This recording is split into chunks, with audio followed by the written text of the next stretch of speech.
Alexa, tell me a joke. Why did the wizard get a job as a cook? Because he was good at sorcery.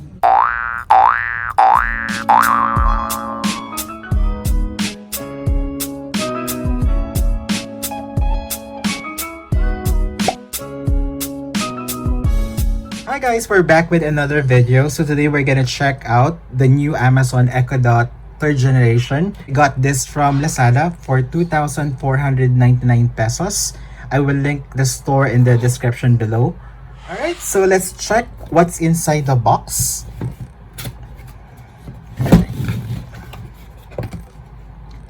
Alright, so we have here the Echo Dot third generation. We have here the manual.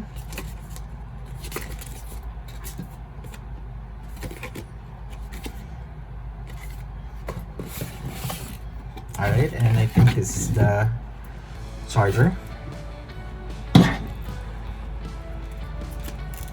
Let's remove the plastic.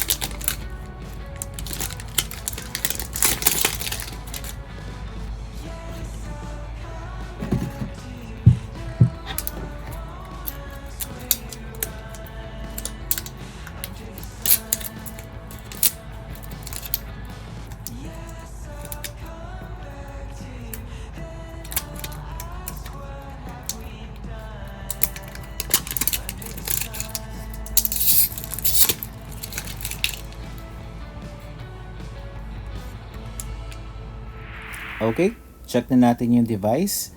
At the top, you can see there the 4 microphone holes. That's our volume up and down button. On the left hand side, that's our mute switch. On the right, that's our action button. On the side of the device, it's made of mesh type fabric. That's our power port. Right next to it is the 3.5mm audio jack. And then at the bottom, it's made of rubberized plastic so that when you place it at the top of your counter, it won't slip. Oo nga pala guys, so yung Amazon Echo Dot 3rd generation was released last August 2019. It comes with 4 color variants. Meron siyang charcoal black, heather gray, sandstone, and plum. So, depende kung ano yung style nyo and ano yung preference nyo when it comes to the colors. Okay, so let's plug it in. Test na natin siya. So, right now, it's rebooting. Let's give it like maybe 1 to 2 minutes.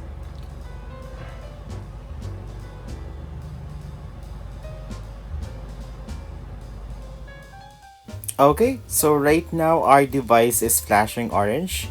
So it means it's ready to pair with our phones. By the way, it's compatible with iOS or Android. Device is ready for setup. Just install the Alexa app and follow the instructions. Pag narinig nyo na yung prompt na yun, it means that we can now proceed with the installation. Alright, so let's now install the Alexa app. We just have to search for the Amazon Alexa in your app store. By the way, if you're in the Philippines, you have to change your location to the US or Canada. Otherwise, the application will not show up in your app store. Click the download button right next to the Amazon Alexa app. Wait for it to finish the installation and then click open. We will be prompted to log in or register. In my case, I have an existing Amazon account, so I just have to log in. On the lower right hand side, we just have to click add device and then select Amazon Echo. Select Echo Dot, click on continue, then select your device, then click on continue. This time we're gonna go to your Wi-Fi settings. We just have to select your device and then go back to your app and we're done. Okay guys, since for today's review we have the Amazon Echo Dot third generation, let's check what are the notable things that we can do with it. First is you can control your smart home.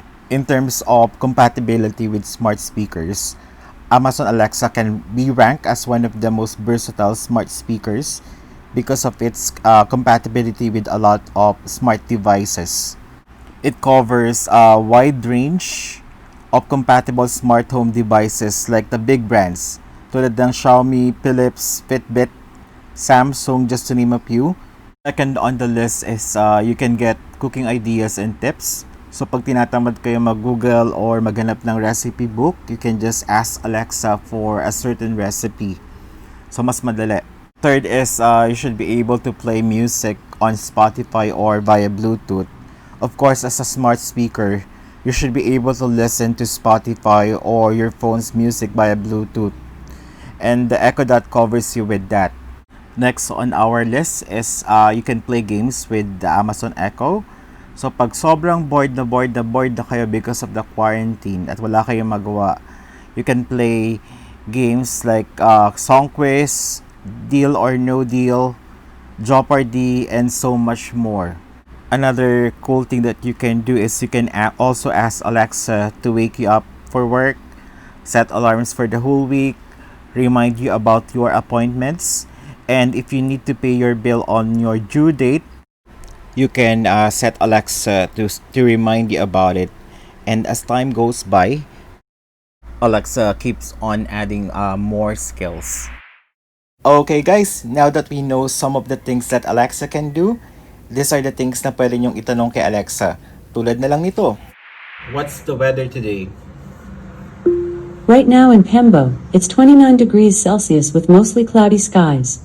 Tonight's forecast has just a few clouds in the sky, with a low of 25 degrees. Alexa, teach me how to cook adobo. According to WikiHow, here's how to cook adobo. Step 1. Place all the ingredients in the pot, and mix well. Use a 4.5 quarts cooking pot with a lid and a heavy base. When you're ready, say repeat, or next step. Alexa, play music. Here's Spotify. Under the sun. Yes, I'll come back to you. Then I'll ask. Diba guys, ang ganda ng tunog and ang ganda ng sound quality for a small speaker. Kaya lang because of copyright, I cannot show more. Okay guys, let's talk about the other smart speakers. I believe kaya kayo nanonood ng video na to is you want to know more about the Amazon Echo Dot third generation or naghahanap kayo ng ibang smart speaker. Well, there are 3 reasons why I choose the Amazon Alexa third generation. Aside for being the latest version of the Echo Dot speakers, first thing consider ko is the budget. Second is the compatibility of my smart devices. And lastly, yung quality ng speaker. So, just like you, nag-research din ako what are the options. So, nag-google din ako and then nanood din ako ng mga reviews sa YouTube. And so far, these are the popular options. First is the Apple HomePod. The problem is most of my devices are not compatible with it. Second is the Amazon Echo Dot third generation, which hindi naman siya officially na-release sa Philippines. And lastly, si Google Home Mini. The problem with the Google Home Mini is the sound quality. So, ang difference lang niya from Echo Dot third generation is only 500 pesos. So that's the reason why I did not go for the Google Home Mini. Okay guys, pag-usapan naman natin yung mga pros and cons na na-experience ko while using the Amazon Echo Dot third generation. Alright, let's start first with the pros. First thing na nagustuhan ko is about the pricing. It's very affordable.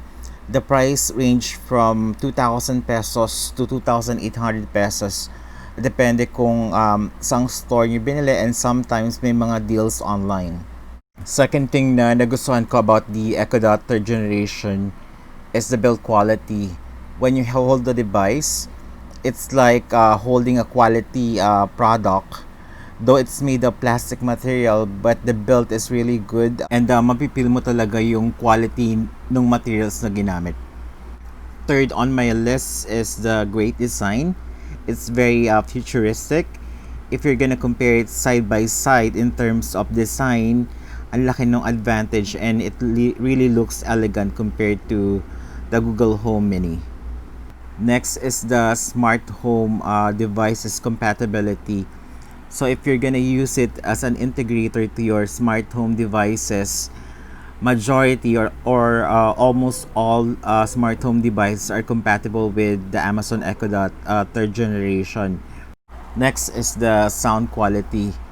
For a very small device like the Echo Dot third generation, it's comparable with the JBL Clip 3. The sound is really rich and full. Ang ganda ng tunog niya. Lastly, what I really like about this device is the 3.5mm audio jack. Yes, meron siyang 3.5mm audio jack, which is very useful. So if you have big speakers or amplifiers, you can convert those devices into a smart speaker by just plugging in the 3.5mm audio jack. That's very useful. So far, those are the pros of the Amazon Echo Dot third generation. Now let's talk about the cons, or the things that I didn't like about the device. I only have 3 in my list. First is some of the features are not available in the Philippines since it was not officially released here. I can say around 5 to 10% of the features are not activated here in the Philippines. Like, you cannot ask Alexa to send messages to your friends, make phone calls, or book you for an Uber or a Grab ride. Basically, that's the main advantage of the Google Home Mini. Second on my list is the app installation. Medyo mahirap mag-install ng app because you have to change your location to the US. Otherwise, yun nga, hindi lalabas yung app sa App Store or sa Google Play. And lastly, for the cons, is the lack of USB port.